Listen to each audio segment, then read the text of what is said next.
Welcome in, everybody. Happy Sunday. The Sunday morning betting show is officially live. Sorry for a few minute delays here to start things off, but hopefully we can make it up to you with some winners. Crist, Meaney, Matthew, Freedman, and Eliot. Chris here with you for the next 20, 25 minutes or so, breaking down our favorite spread picks. We got a few totals. We got a few props. Eliot's got some parlays. He's rocking the powder blue, which I always love. Let's not waste any time and get after it and start here with the spreads. Freedman, let's start with you. Kick us off here. What's your favorite spread on the board here today? All right, I'm going Panthers plus 3.5 versus the Saints. I'm looking at our odds page at FTN Bets right now. Everyone should check that out. The line is 3.5 across the industry, so make sure that you're getting the best of the number in the market. I like what I saw last week out of the Panthers. I like them in general for this season. They've invested significant draft capital on defense, and on offense, I think they will continue to improve as Sam Darnold gets more use to the offense. And look, Panthers head coach Matt Rule, he is 8-4 against the spread as an underdog. I think the market routinely undervalues the high weekly floor that this team has. And then as for the Saints, they are dealing with serious, significant injury issues. On offense, center Eric McCoy is out. Wide receivers Michael Thomas and Traquan Smith are out. And on defense, edge rusher Marcus Davenport is out. And linebacker Quan Alexander is out. And then at defensive back, they're potentially without three guys. Marshawn Lattimore, CJ Gardner-Johnson, and PJ Williams are all questionable at best. So I think that this is something that's pretty close to a toss-up. I could see even going money line on Panthers if you want. In a divisional game, I will easily take the full goal plus the hook. Eliot, I know you like that too, because something that you had earlier in the season was just like a division order for, that division. And you had Carolina ahead of the Saints, whether you believe it or not, some pretty good odds. I mean, this Panthers team, I think, certainly on the rise. And I think their defense is a little bit better than what people give them credit for. Yeah, I think that was 8-1. It was Falcons coming in last, Bucs coming in first. Felt really good about those two, and felt that the Panthers were underrated in the market. And to Matt's point, that roster is legit loaded. And on defense, they've got a lot of young guys that force turnovers, getting J.C. Horn, Jeremy Chin. The Saints are a team that we were basically saying we're dead last week, and then they had an amazing game against the Packers who just didn't show up, and now we think they're amazing again. I think it's an overreaction. I was on that early in the week as well. Plus, the Saints are missing, 7 coaches? I think they're typically coaching with 12 people. Today, it's only 5. That can make an impact on the game as well that a lot of people don't talk about. One thing I want to say before I talk about the Chiefs minus 3.5, make sure you sign up for FTN alerts on Twitter so you're getting the notifications of when things go out, because all three of us, we put in a lot of bets early. And, Meaney, I know you're going to talk about yours, but I grabbed the Chiefs last Sunday at -2. Now they're minus 3.5, -4, depending on where you look. And I still think the Chiefs are going to cover pretty easily. Chiefs under a field goal to me is basically an auto bet, especially against a Ravens team it's decimated, man. And Ronnie Stanley might not play tonight. They're one good remaining offensive lineman. It feels like half the team is down with a torn ACL. They're missing 2 starting corners. We saw the Raiders have some success against them. The Chiefs have blown the doors off them basically the last 2 times as well. And one really interesting thing I was reading from Matt Waldman, who's like a film guru, was talking about how, because none of the running backs really have that chemistry with Lamar, that their running playbook was about 1/5 of what it normally is, because they can't execute on all the zone reads. And if you take that aspect out of the Ravens offense, I don't know how they compete with the Kansas City Chiefs here. I think the Chiefs are better every single place. And I got it -2, -3.5. I know it's going to be the public side, but just because a lot of people in the public bet on something doesn't mean it's necessarily the wrong side, right? I think that's just assume that, more money's on this team, therefore they lose.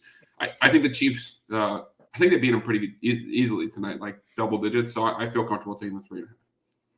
Yeah, I think they probably win by 10, at least 10. I agree with you. They're the Chiefs, right? They're awesome. And you're right about FTN alerts. So after I watched the Rams just have their way with the Bears, I immediately went and just checked out our odds. And I said, holy crap, you get the Rams right now -110 on the money line against the Colts. Jumped into our Discord channel, said, guys, jump on this right now. It's by, Wednesday morning, we're going to see -150, -160. I'm looking at our free prop shop tool over at ftnbets.com, and I'm seeing the best possible odds if you want to back the Rams on the money line is -180. Now, I'm not, put it in a parlay, whatever you want. I jumped on that at -110, but I like the spread at -3.5 here. I'm going to pick on the Colts just a little bit and also just give a lot of love to this Rams team. And I think we can all agree that there aren't a lot of holes in this squad. A couple of years ago when they made the Super Bowl, if they just scored 14, 17 points, maybe they would have a ring there. But you heard Sean McVay say after the game that there are no limitations at all in this offense. And he's just really not taking shots at Jared Goff, giving a lot of love to Matthew Stafford. He had 2 50-yard touchdown passes last week. The Rams had 2 50-yard touchdown passes all of last season. Now they got a Colts team here who Carson Wentz just looked like a guy who was afraid to push the ball down the field against Seattle. Now he's got to face arguably the best secondary in football using our wide receiver quarterback matchup tool. Paris Campbell, Michael Pittman, and Zach Pascal all have bottom 10 matchups. Pittman has the third. Pascal has the second worst. He's just going to check it down to some of his running backs. So I like Matthew Stafford, the defense, the pressure that they're going to be able to get on Carson Wentz. Guys, I don't know. Freedman, I thought when Wentz left Philadelphia, he was going to the Colts where an offensive line was going to protect him. Now, it's just one game. He was sacked last year 50 times by Philly. He was hit 10 times in week 1 and sacked 3 times. He looked like he was running for his life yet again. So I am back in the Rams with a lot of confidence here. And I think you jump on them 13-1, maybe right now to win the Super Bowl before they get to like 8-1 when you start to see Matthew Stafford start cooking. So Freedman, I don't know if you want to touch on that, but we can switch gears and maybe talk about your favorite total as well. Yeah, let's talk about the totals. I'll say quickly, I'm with both of you guys on both of your picks. So I love those. The total I'm going with is Cowboys Chargers over 55. And to echo the point that Eliot made earlier, check out what we're doing in the bet tracker on Sunday once games are done and early lines are starting to come out, because I first bet this at 50.5, last Sunday night, and I'll just say, I still think that there's value here. Obviously I prefer 50.5 to 55, but I still think that there's value here. But again, real great value on betting some of these early lines and paying attention to what we're doing in the bet tracker as the early lines are released.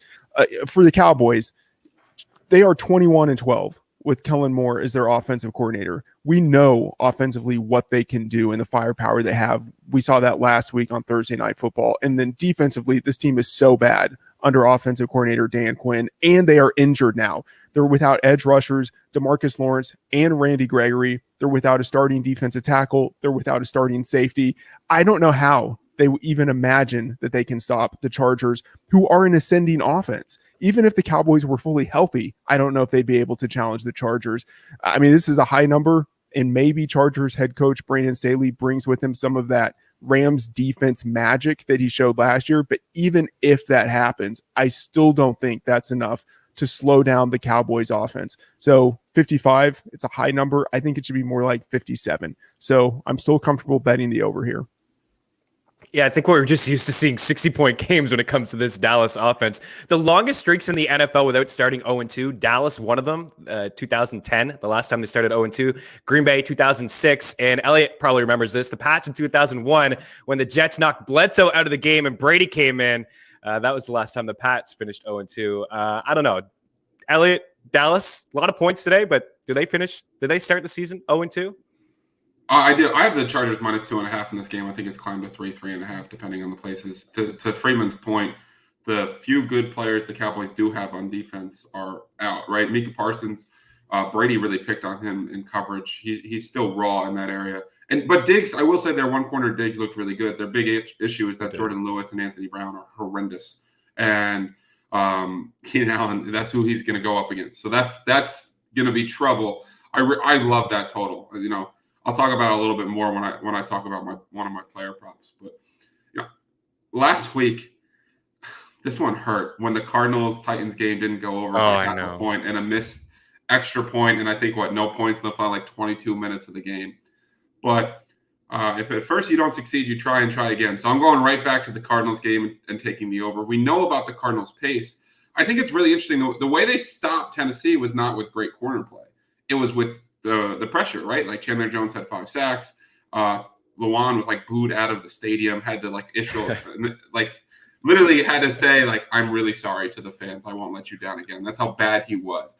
But Kirk Cousins last year led the NFL in yards per attempt under pressure. So, like, he's shown that he has that ability. Cardinals run a ton of man, and Kirk Cousins has been one of the best quarterbacks against man coverage. And I'm still loving Adam Thielen and Justin Jefferson against Macro Wilson and Robert Alford.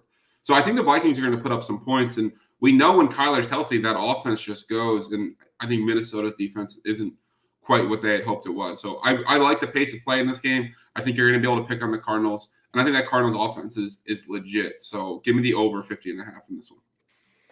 That's probably my favorite total, to be honest with you. I wanted to pick something a little bit different. There are 5 games, the 50-point total here, and we are attacking it all across the board. I like the over between the Falcons and the Bucs at 51.5.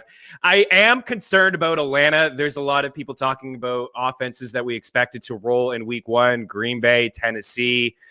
Those 2 teams just, laid eggs that they weren't great on offense. And Atlanta, I am concerned. I'll be honest. I'm concerned about the offensive line, but I think we'll see some points. Like the Bucs, they've scored at least 30 points in 8 straight games, dating back to last year and into the postseason, at least 24 in 11 straight games. Brady's averaging 2.8 touchdowns per game over those 11 games. I'm just wondering, Freedman, if Atlanta can do their part to contribute to get over that total. I do think we'll see a better game here from Matt Ryan, getting rid of the football a little bit easier. Certainly, they're not going to have a lot of success running the ball against the Bucs. We all know that. They're the best rush defense in football over each of the last 2 seasons.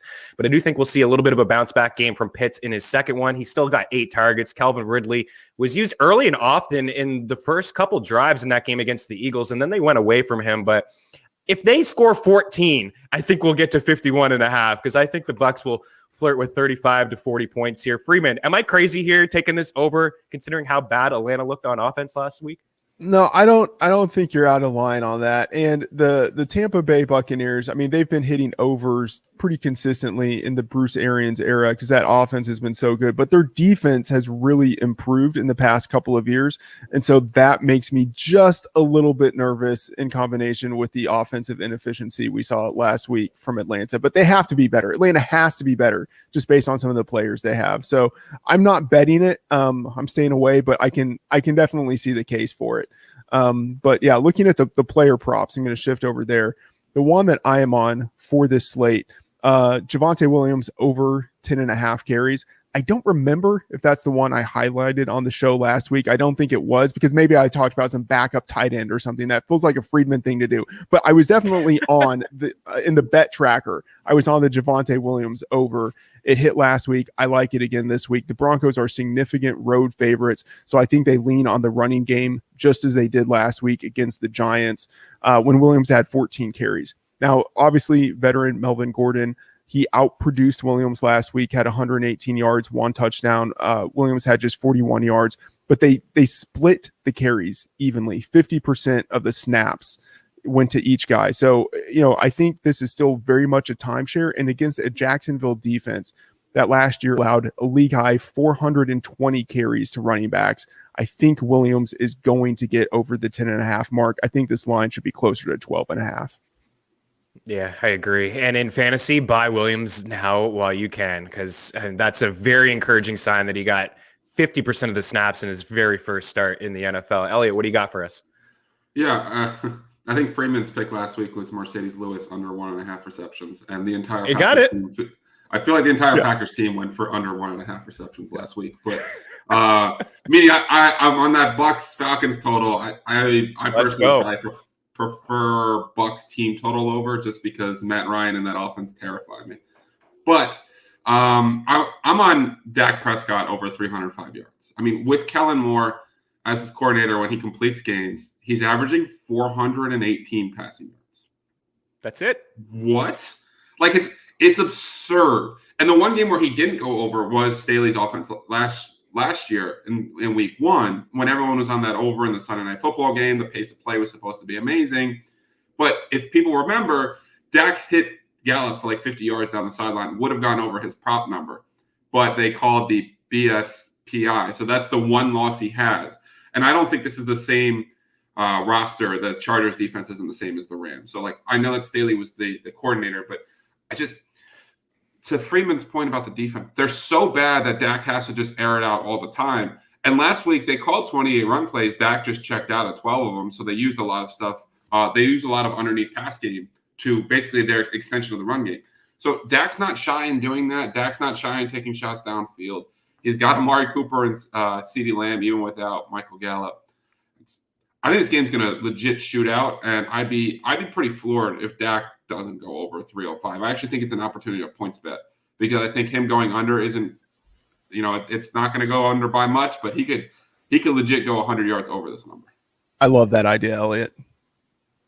Yeah.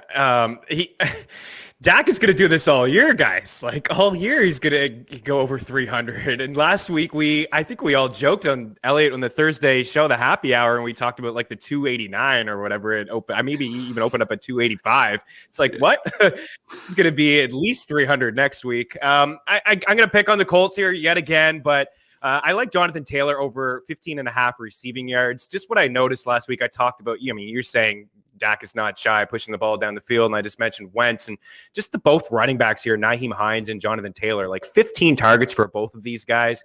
Taylor catches 6 of the 7. He had 56 receiving yards.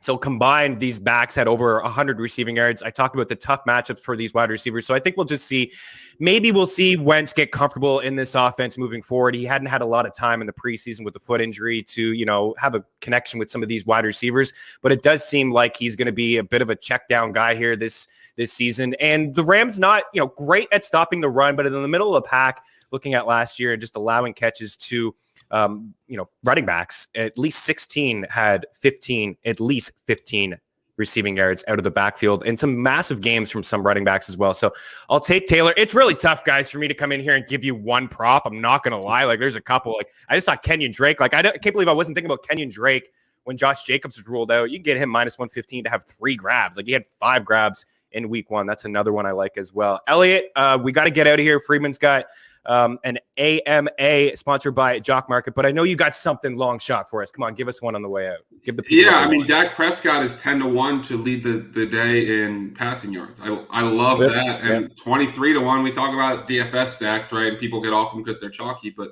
if you take Dak and Herbert over passing yards, with Allen, Lamb, and Cooper over passing yards, the game to go over 54.5, and Cooper scores a touchdown as their top red zone threat. Pays out at 23-1. So I don't know. I'm getting weird. I've got a lot of things on that Cowboys over in different ways, and those guys having monster games. Here's one for you: Taylor 15.5 receiving yards, Cooks over 4.5 grabs. We got Drake over 2.5 grabs and Lamb over 5.5. That's 9-1. We got a lot over at FTNbets.com. Check out Freedman here. Ask him anything in the next 30 minutes. It's your opportunity to get in there and ask him. And then we got the DFS show from 11:30 up until 12:30 with the studs over at FTNdaily.com. Hit us up in the Discord chat if you have any questions at all. Good luck. Enjoy the football. We'll be back next week. Cheers.